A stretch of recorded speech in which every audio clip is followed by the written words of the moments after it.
Assalamualaikum warahmatullahi wabarakatuh. Innal hamdalillah nahmaduhu wa nasta'inuhu wa nastaghfiruhu wa na'udzu billahi min syururi anfusina wa min sayyiati a'malina. May yahdihillahu fala mudhillalah wa may yudlilhu fala hadiyalah. Amma ba'du. Hai semuanya, perkenalkan nama saya Trida Mayanti dari Fakultas Agama Islam Prodi Pendidikan Agama Islam. Di video ini saya akan menjelaskan apa pengertian dari ilmu hadis riwayah dan ilmu hadis dirayah. Sebelumnya saya ingin bertanya, apa itu ilmu hadis? Ya, benar. Ilmu hadis adalah kaidah-kaidah yang mengetahui keadaan perawi dan marwi. Apa itu perawi dan apa itu marwi? Perawi adalah orang-orang yang menyampaikan, menerima, dan membawa berita dari Nabi Muhammad SAW atau sering juga disebut sanad.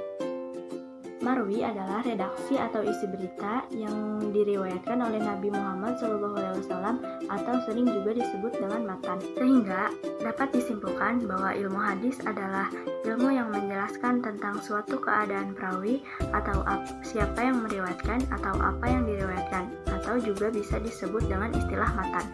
Nah, di sini ada sebuah hadis sahih yang diriwayatkan oleh Abu Hurairah yang berbunyi, Hadatsana Adam, hadatsana Syu'bah, hadatsana Sayyar Abu Hakam, qala sami'tu Abu Hazim, qala sami'tu Abu Hurairah, qala sami'tu Nabi sallallahu alaihi wasallam yaqul, man hajalillah falam yarfus walam yafsuk raja'a waladathu ummah. Yang artinya, menceritakan kepada kami Adam, menceritakan kepada kami Syu'bah, menceritakan kepada kami Sayyar Abu Hakam, ia mendengar Abu Hazim berkata, aku mendengar Abu Hurairah berkata, aku mendengar Nabi Muhammad SAW bersabda, barang siapa yang berhaji karena Allah, kemudian ia tidak berbuat jima dan tidak berbuat kefasikan, maka ia pulang dalam keadaan seperti hari di mana ibunya melahirkannya. Hadis riwayat Bukhari. Nah, dari keenam penyampaian periwayat ini, inilah yang disebut sanad. Sanad bisa dikatakan terputus dan bisa dikatakan bersambung. Sanad bisa dikatakan terputus apabila penyampaian riwayat tidak sampai kepada Nabi Muhammad SAW. Sebaliknya, jika sanad bersambung, penyampaian riwayat sampai kepada Nabi Muhammad SAW. Nah, selain sanad, dalam hadis ini juga terdapat matan. Apa itu matan? Matan adalah isi dari hadis itu sendiri.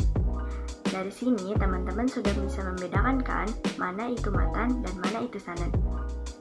Ilmu hadis dibagi menjadi dua, ada ilmu hadis riwayah dan ada ilmu hadis dirayah. Apa itu ilmu hadis riwayah? Ilmu hadis riwayah adalah ilmu yang mempelajari perbuatan, perkataan, dan periwayatan Nabi Muhammad SAW yang objeknya Nabi Muhammad SAW sendiri.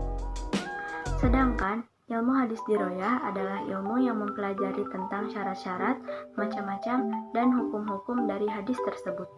Contoh syarat-syarat adalah metode apa yang dipakai periwayat untuk meriwayatkan hadis tersebut. Contoh macam-macam adalah apakah hadis itu bersambung atau terputus. Contoh hukum-hukum adalah apakah hadis itu diterima atau ditolak. Dapat disimpulkan bahwa ilmu hadis riwayah dan ilmu hadis dirayah adalah satu kesatuan yang tidak dapat dipisahkan. Nah, sekarang saya akan menjelaskan sejarah perkembangan ilmu hadis riwayah dan ilmu hadis dirayah. Pada periode Nabi Muhammad, ilmu hadis riwayah ditandai dengan adanya 1. Larangan menulis hadis. 2. Boleh dan tidaknya menulis hadis bersifat kondisional. Sedangkan ilmu hadis riwayah pada periode Nabi Muhammad ditandai dengan adanya dasar-dasar ilmu hadis sebagaimana dalam Al-Quran, Quran Surat Al-Hujurat ayat 6 dan Al-Baqarah ayat 282. Hadis riwayah pada periode sahabat ditandai dengan adanya batasan periwayat dan yang meriwayatkan harus disertai dengan sumpah dan saksi karena maraknya konflik politik. Sedangkan hadis dirayah pada periode sahabat ditandai dengan penyampaian hadis secara lisan atau ucapan dan periwayat harus disertai dengan sanad, saksi, dan sumpah. Ilmu hadis riwayah pada periode tabi'in ditandai dengan adanya instruksi pembukuan hadis oleh Umar bin Abdul Aziz kepada Syihab Az-Zuhri yang memunculkannya 3 kitab, yaitu 1. Muwatta, 2. Musannaf, 3. Mustad. Kitab Muwatta dan Musonaf berdasarkan bab atau tema seperti zina, zakat, dan lain-lain. Sedangkan kitab Musnad berdasarkan periwayatnya. Ilmu hadis diroyah pada periode tabi'in ditandai dengan adanya penulisan ilmu hadis bergabung dengan usul fikih dan fikih seperti kitab Al-Um dan Ar-Risalah karya Imam Asy-Syafi'i. Hadis riwayah pada periode tabi'un tabi'in ditandai dengan adanya masa keemasan ilmu-ilmu hadis dikarenakan ada kodifikasi dan dipisahkannya antara hadis sahih dan yang tidak sahih. Ilmu hadis diroyah pada periode tabi'un tabi'in ditandai dengan dipisahkannya ilmu-ilmu hadis tetapi belum menyatu dan munculnya kitab-kitab ilmu hadis. Dan yang terakhir, ilmu hadis riwayah pada periode setelah tabi'un tabi'in ditandai dengan adanya penulisan hadis secara sistematik. Kemudian, ilmu hadis diroyah pada periode setelah tabi'un tabi'in ditandai dengan adanya penulisan hadis dan hadis itu berdiri sendiri. Demikian yang bisa saya sampaikan. Mohon maaf bila ada kekurangan. Wassalamualaikum warahmatullahi wabarakatuh.